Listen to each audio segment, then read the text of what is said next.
Well, in today's video, I want to give you 3 things that I saw and appreciated as a pastor's kid.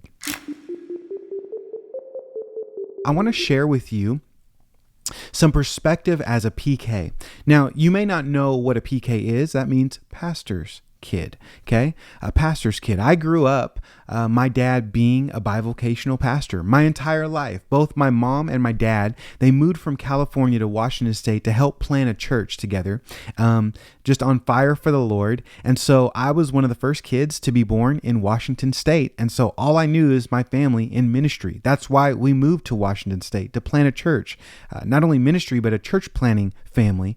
And so my entire life was filled with ministry, with seeing my dad serve the Lord, my mom serve the Lord, and them instill the value of following Jesus with your entire life. And so I know that there are many PKs that run away from God, run away from the church. And I thank God that that's not my story. But what I thought I'd do in this video is just share with you some things I appreciate as a pastor's kid.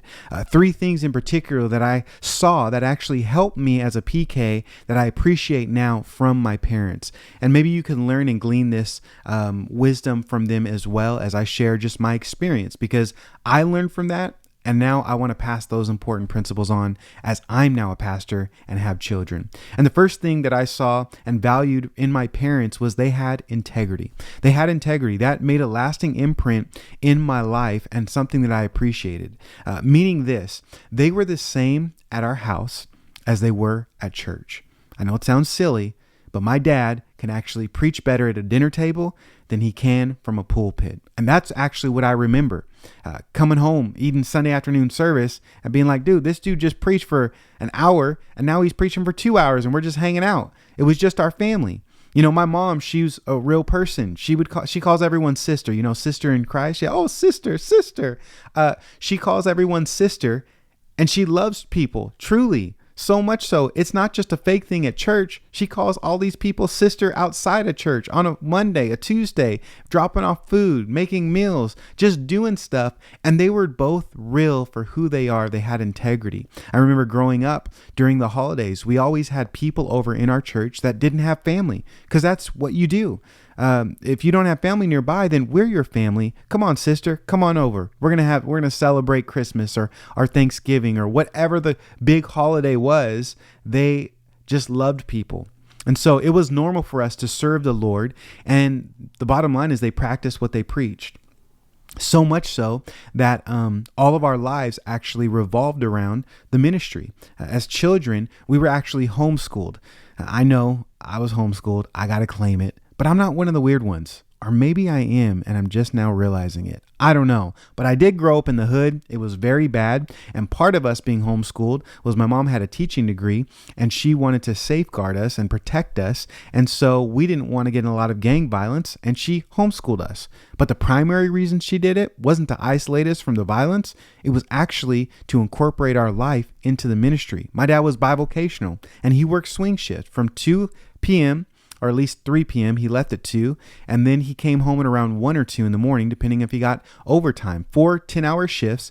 And so my parents realized if my dad is working full time and pastoring, man, the kids are never going to see him. And so what they literally did is homeschooled us, and we were allowed to stay up until midnight every night, because as a young boy, I remember watching Jalen with my mom and being able to sleep in the morning. My dad would get home from work, wake up early while we were asleep, do ministry. And when he woke up, we got to spend some time with him before we went to school.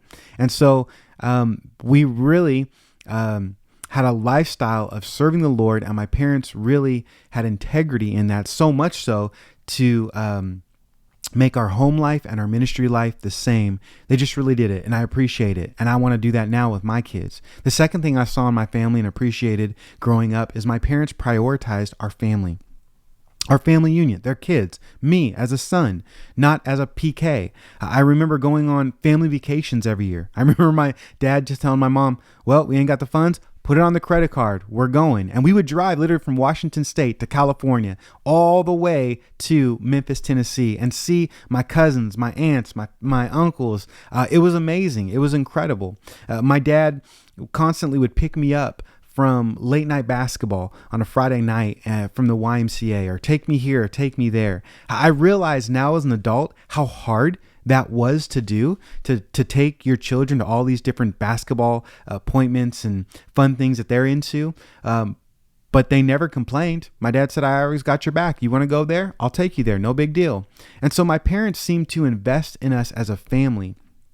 My mom, even though she had a teaching degree, she homeschooled us, like I said, because she wanted to protect us, wanted to have us see my dad. And so we would be safe and things like that. So rather than being wealthy in a dual income family, we were more on the poor side, but she valued prioritizing our family, not even money, and investing in us as children. And so I have a lot of special memories from my dad taking me fishing, helping him mow the lawn, spending time with him, cooking with my mom, even memories of me just playing at the church. Now, I know as an adult now, it wasn't like they were spending hours and hours and hours every day with all of us. They were super busy, but they did prioritize and made room for special events to make sure that they were parents.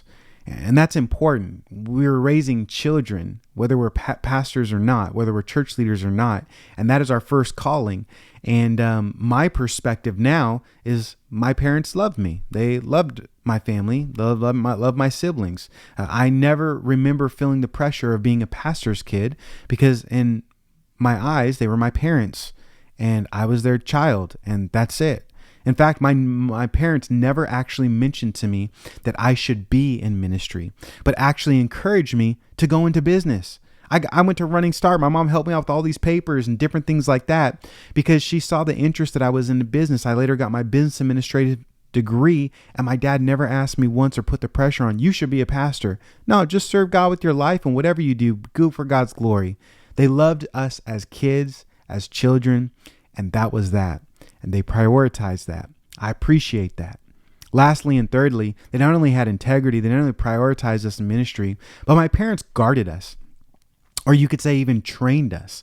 Now, what do I mean by that? Well, like I said, I was never told I needed to be in ministry or even be a certain way as a pastor's kid. Now, I was told you shouldn't do this because you're a Christian, because that's wrong and that's sin, or because you're my child, I'm not going to let you be an idiot. My dad always said, God gave you a brain, son, you need to use it. Okay. But there was no pressure because I was a pastor's kid. I had to act a certain way. My parents, they guarded us actually from being involved in the mess of ministry. My mom now often tells women and men, parents in general in ministry, never speak bad about others in church or people's sins in front of your children. You don't want to taint what ministry is. They have a view that ministry is a blessing, and even bearing each other's burdens or people's sins is a blessing. And so they guarded us. I remember many private conversations they had. They wouldn't talk or gossip in front of us as kids. I later found out some things as an adult or overheard some things, of course, but it wasn't in the culture. I don't remember them doing this. And they never told the bad about people when they left our church. In fact, they had a rule that they would never speak about these type of stuff in front of us. And we just knew, hey, we can't ask because they're not going to tell us. But they also guarded us or trained us by not just guarding us from the mess, but including us in the ministry. They included us with some fun things, the fun part of ministry. I remember going to the hospital with my dad, seeing people pass away and screaming out, look, there's an angel coming for me. Joe, do you see it? I remember being a part of the bread ministry and helping pass out bread and food to people, or my mom and parents bringing me along to feed others or pray with people to help set up and tear down. That's right. We were part of the setup and tear down team, and so are my kids, thank God. But they brought us along in some of this ministry, meaning they didn't just coddle us and say, no ministry at all. They just guarded us to age appropriate stuff to allow us to see the benefits of serving others, the benefits of ministry, and to see God work. So I learned a lot of ministry in the early days of my life, and seeing people healed of cancer, or, prayers being answered, prayer meetings at my house, Bible studies at my house, those type of things. And so I'm sure that I've learned a lot more from them. And yes, I overheard conversations and what I wasn't supposed to, and they didn't do everything right. But I think those are three things that stand out to me now as a pastor, as an adult that has kids in ministry. I want to have integrity. I want to be myself at my house as I am with others and friends or at church. I want to prioritize my family, making special memories, going on vacation, being flexible in my schedule, maybe working later, mid-afternoon break. What I've been doing lately is just working out with my son in the mid-afternoons because that's when he's available. Then I just go back to work when he's doing homework. So prioritizing my family, being flexible, and then training and guarding my children, not gossiping and giving them the mess of ministry, but including them in the ministry. I want to train them. I want to guard them and say, hey, ministry is tough, but look, you can actually know the blessings of serving God.